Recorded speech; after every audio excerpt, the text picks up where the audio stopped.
Hello guys, nababagot ako sa bahay. Labas tayo. Grabe weather ngayon, puro ulan. Kaya kailangan lumabas. Tingin-tingin muna. Dito ngayon ako sa papunta ng bundok. Doon pataas. Siyempre, tingin-tingin muna tayo ng mga stream. Malapit lang din to.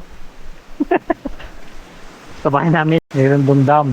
Punta tayo doon mamaya. Dala ko rin yung camera ko para makakuha tayo ng mga magandang photo. Pero lakad-lakad muna tayo. Punta tayo dito sa, ito yung parang may grill spot dito eh. Pwede tayo mag-grill. Ito to. Moldemarka. Yan, Moldemarka. Isa sa spot din dito sa Norway, dun pataas. Pero itong Moldemarka, lahat yan. Yan, ibig sabihin nito, may parang ano siya, mga icon. Ibig sabihin yan, yung fishing spot, pwede maligo. Tapos ito, may shelter dyan, parking, pwede ka mag-bike, hiking, may trail bike, pwede, mga activities. Ayan, pwede ka mag-bike dyan, parking yan, ganyan. Tapos may CR din sila, yan. Tapos ito, wheel play, at tula, yan, kita nyo ganyan. Tayo dun sa may dulo, lakad tayo.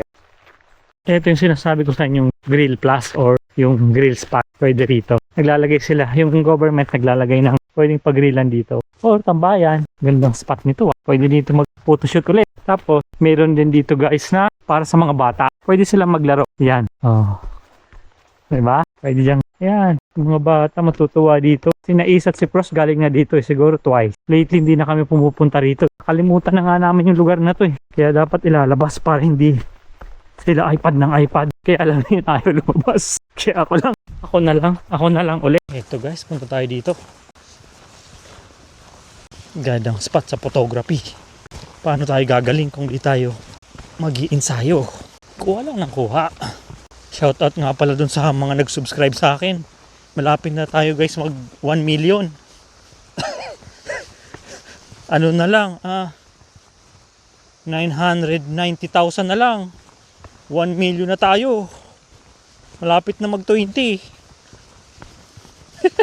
Positive lang. Ito guys, oh. Ayan. Tapos pagka fall, ito mga ano to eh, wild berries. Mga blueberries yan, oh. Meron na nga palang meron ng bunga guys, oh. Pwede natin kainin yan. Yung pala may lason. Baka yung isang klase to yung may lason. Oo, ano to guys, blueberries. Mga blueberries. Dito sumama yung pakiramdam ko pagkain ko. Dito tayo guys. Upo muna tayo. Para chill. Ayan o. Meron pala ditong upuan. Adjust tayo. Kunwari expert tayo, no? Kunwari, eksperto. Yung pala, walang alam. Kunwari, pag ganun tayo, no? Pa-adjust na zoom. Kita ko sa YouTube, gumamit daw ng bato sa foreground. Baka ibang bato yung gusto nun. Adik pala.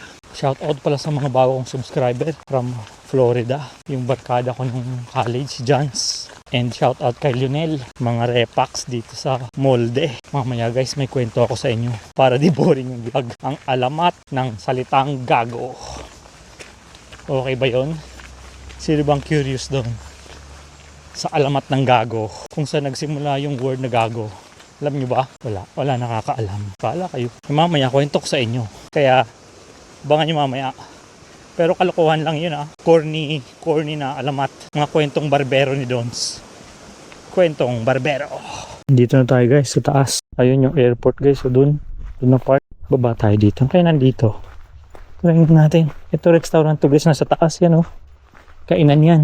Ang pangalan nito ay Vardes Tua Restaurant. Parang gusto ko na maging landscape photographer Ganito palang feeling.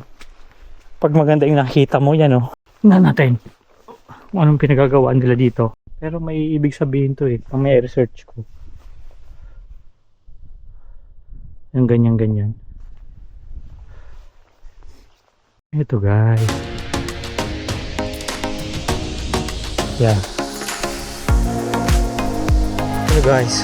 Ready na ba kayo nung kwento ko sa inyo na alamat ng gago? Nung unang panahon daw guys, may mag-asawa, si Marie at saka si Ped, naninirahan sila sa barangay Paldo. Tapos, itong si Ped, may sakit na gout. Lagi sumasakit yung tuhod niya. Kaya lagi lang siya sa bahay. Tapos, isang araw, biglang may dumating sa kanila na yung notice. Sabi, may patimpalak daw sa piyesta. Sabi nila, patimpalak to. Eh, di nakita nila. Ano daw, running competition. Tapos yung price daw, guys, is 10,000 pesos. Sabi nung asawa ni Ped, si Maria, paano ka naman sasali dyan? May gout ka, pilay-pilay ka. Sayang din yung 10,000 sabi ni Ped. Naman, hindi ka nga makatakbo kasi nga pilay ka Tiyan mo yung gout mo, magang-maga yung mga mo, yung tuhod mo. Kaya ko pa naman. Baka hindi naman ganun kahaba yung kasi lang to yung 'di ba sa barangay, hindi naman masyadong mahaba yung tatakbuhin. Bahala ka kung gusto mo, pero hindi kita tutulungan diyan, sabi ni Maria. Di yun na nga, dumating na yung araw ng pag-compete. Di naka-ready na si Ped. Sabi niya, hindi ka na, ready, get set, go! Takbo ngayon hindi takbo siya. Yung pala guys, ang haba. Masyadong mahaba yung tatakbuhin. Di pagdating ng mga ilang metro, sumasakit na yung tuhod ni Ped. Tapos, pero pinilit talaga niya, tumakbo siya, pinilit. Malapit na siya, mabilis talaga siyang tumakbo kasi yung iba mga lasing na yung mga ibang kalaban niya, kasi uminom di lasing na siya hindi naman siya uminom, siya yung mabilis kahit may gout siya. Nung malapit na siya sa finish line, nadapa siya ngayon. Pagkadapa niya, hindi ko na kaya to. Tapos nandun yung asawa niya. Sabi nung asawa niya, ko po, ano naman to si Ga? Yung tawag nung asawa niya sa kanya, Ga. Kasi di ba may parang, hindi ko alam kung sa Bisaya pero may term tinatawag Ga ibig sabihin mahal or close sa'yo. Ga. Di sabi niya yung asawa, tumba na si Ped, siya, hindi na siya makatayo, sakit na nung gout Sabi ni Maria, Ga! Gumanon. Ginano niya yung kamay niya, go! Go! Gumanon siya, Ga! Go! Ganon, di na-inspired si Ped.